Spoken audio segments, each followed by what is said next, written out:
Hi అండి, అందరికీ నమస్తే. 3 రోజుల నుంచి ఒకటే వర్షాలు. ఇవాళ కొంచెం సూర్యభగవానుడు మాకు బయటికి కనిపించిండు.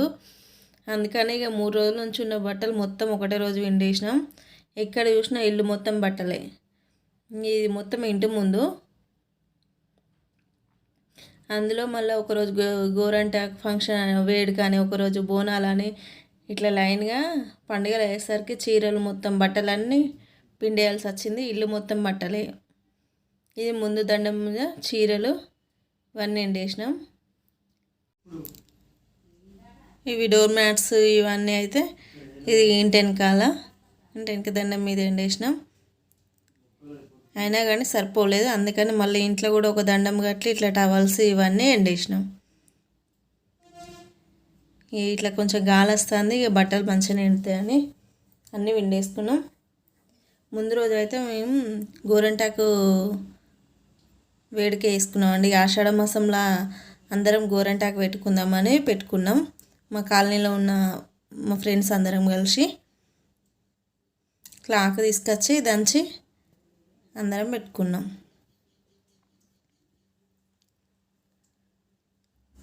ఇట్లా అందరం కలిసి అప్పుడప్పుడు ఇట్లా చిన్న పార్టీలా వేసుకుంటే మంచిగా ఉంటాయి కదా. ఇప్పటికీ అందరం ఎవరి ఇళ్ళల్లో వాళ్ళమే ఉంటాం కదా.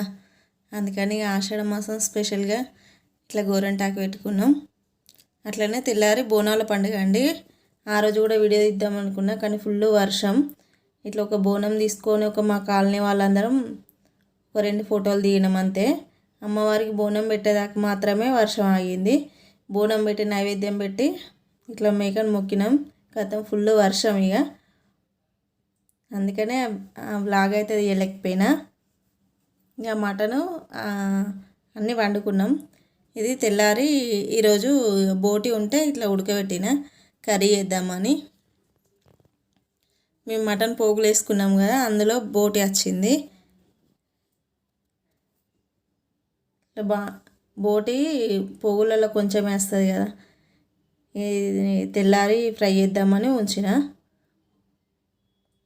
ఇట్లా బోటి కర్రీ వేయడానికి ఫస్ట్ మంచిగా బోటిని ఉడకబెట్టుకోవాలి. ఉడకబెట్టిన బోటిని ఇప్పుడు కర్రీ చేసుకుందాం.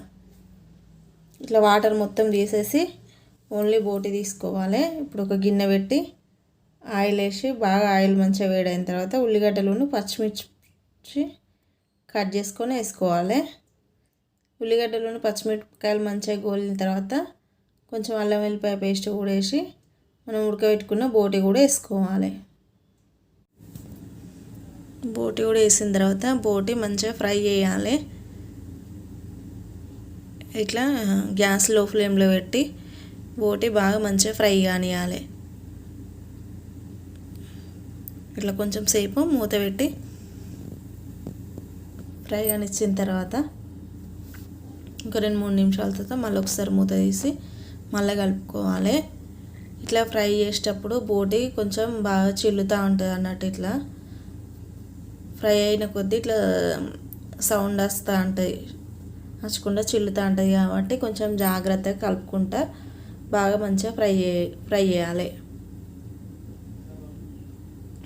మనకి బోటి ఇట్లా ఎంత ఫ్రై అయితే అంత మంచిగా టేస్ట్ ఉంటుంది, లేకపోతే అంత పచ్చి పచ్చి వస్తుంది. ఇట్లా సిమ్లో పెట్టి ఓకే కలుపుకుంటా మంచిగా ఫ్రై చేసుకోవాలి.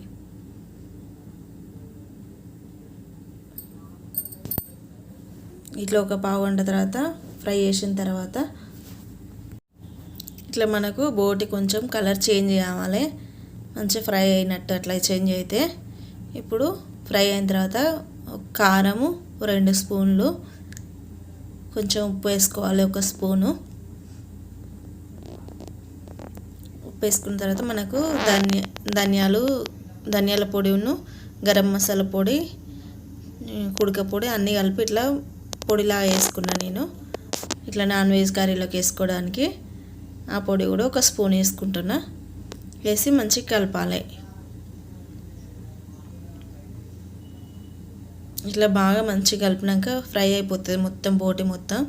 మనకు టమాటా వద్దనుకుంటే ఇట్లనే ఫ్రై చేసుకోవాలి. కొత్తిమీర పుదీనా చల్లుకోవాలి. మనకు కొంచెమే ఉంది కాబట్టి బోటి ఫ్రై ఎందుకులే కర్రీలా వేద్దామని నేను ఒక 2 టమాటాలు కూడా కట్ చేసి వేసిన.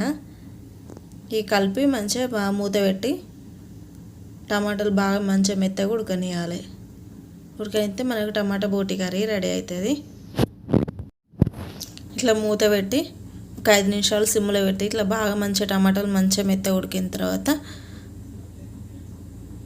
ఇట్లా దగ్గర పడాలి. మొత్తం కర్రీ మొత్తం దగ్గర పడిన తర్వాత మనం పుదీనాను కొత్తిమీర కూడా తీసుకొని వేసుకోవాలి. వేసుకొని కలిపి ఒక 2 నిమిషాలు మళ్ళీ మూత పెట్టి సిమ్లో పెట్టి ఉడకనిస్తే మనకు టమాటా బోటి కర్రీ రెడీ అయిపోతుంది. ఇదేనండి ఈరోజు vlog. Thank you for watching.